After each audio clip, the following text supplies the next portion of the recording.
नमस्कार, मैं रतन सेन भारती। आज हम बात करेंगे 28 जुलाई के मौसम के बारे में। बिहार से रूठे हुए मानसून में एक बार फिर से सक्रियता देखने को मिल रही है।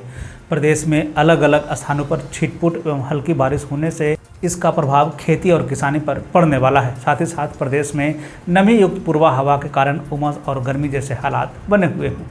बुधवार को राजधानी पटना के आसपास के साथ साथ उत्तर बिहार के कई जिलों में बारिश को लेकर अलर्ट जारी होता रहा।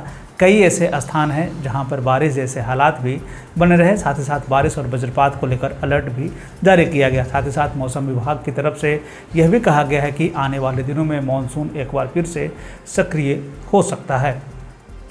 साथ ही साथ ये भी कहा जा रहा है कि इस दौरान प्रदेश में अच्छी बारिश होने की संभावना है। हालांकि मौसम विभाग ने यह भी कहा है कि प्रदेश में सूखे की मार झेल रहे लोगों को आने वाले 24 से 48 घंटे में बारिश होने की बात कही जा रही है। साथ ही साथ ये भी बताया गया है कि प्रदेश में 35 जिले ऐसे हैं जहां पर बारिश की कमी की वजह से धान के साथ साथ खरीफ फसल प्रभावित हुई है। साथ ही साथ ये भी बताया गया है कि नदी नहरों में पानी नहीं होने के कारण सिंचाई में किसानों को काफ़ी परेशानी का सामना करना पड़ रहा है। इतना ही नहीं, अगर आने वाले दिनों में बारिश नहीं होती है तो जल संकट की भी एक समस्या सामने आ सकती है, क्योंकि प्रदेश के कई ऐसे ज़िले हैं जहां 50% से भी कम बारिश दर्ज की गई है। विभाग की तरफ से जारी अपडेट में यह कहा गया है कि अगले 10 दिनों में अगर बारिश नहीं होती है तो धान की फसल पूरी तरीके से खराब हो जाएगी।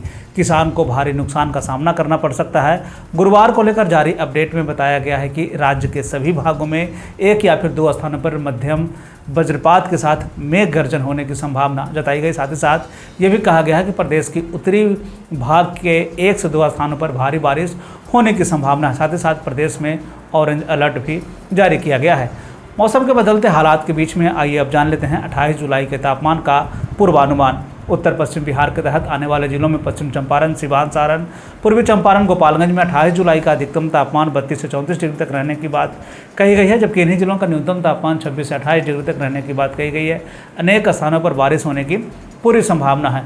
वहीं अगर हम उत्तर मध्य बिहार के तहत आने वाले जिलों की बात करें तो इसमें सीतामढ़ी, मधुबनी, मुजफ्फरपुर, दरभंगा, वैशाली, शिवहर, समस्तीपुर में 28 जुलाई का अधिकतम तापमान 32 से 34 डिग्री तक रहने की बात कही गई है, जबकि इन्हीं जिलों का न्यूनतम तापमान 26 से 28 डिग्री तक रहने की बात कही गई। अनेक स्थानों पर बारिश होने की पूरी संभावना है। उत्तर पूर्व बिहार के तहत आने वाले जिलों में सुपौल, अररिया, किशनगंज, मधेपुरा, सहरसा, पूर्णिया, कटिहार का 28 जुलाई का अधिकतम तापमान 32 से 34 डिग्री तक रहने की बात कही गई है, जबकि इन्हीं जिलों का न्यूनतम तापमान 24 से 26 डिग्री तक रहने की बात कही गई। साथ ही साथ ये भी कहा गया है कि अनेक स्थानों पर बारिश होने की पूरी संभावना है।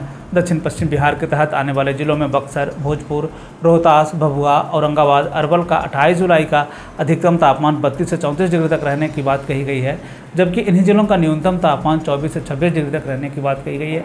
अनेक स्थानों पर बारिश होने की पूरी संभावना है। दक्षिण मध्य बिहार के तहत आने वाले जिलों में पटना, गया, नालंदा, शेखपुरा, नवादा, बेगूसराय, लखीसराय, जहानाबाद का 28 जुलाई का अधिकतम तापमान 32 से 34 डिग्री तक रहने की बात कही गई है, जबकि इन्हीं जिलों का न्यूनतम तापमान 24 से 26 डिग्री तक रहने की बात कही गई है। अनेक स्थानों पर बारिश होने की पूरी संभावना है। दक्षिण पूर्व बिहार के तहत आने वाले जिलों में भागलपुर, बांका, जमुई, मुंगेर, खगड़िया का 28 जुलाई का अधिकतम तापमान 32 से 34 डिग्री तक रहने की बात कही गई है, जबकि इन्हीं जिलों का न्यूनतम तापमान 24 से 26 डिग्री तक रहने की बात कही गई है। अनेक स्थानों पर बारिश होने की पूरी संभावना है। ये थे बिहार में मौसम से जुड़ी हुई जानकारी। बिहार और बिहार से जुड़ी हुई और भी ऐसी खबरों के लिए बने रहे हमारे चैनल के साथ। मुझे दीजिए इजाज़त। धन्यवाद।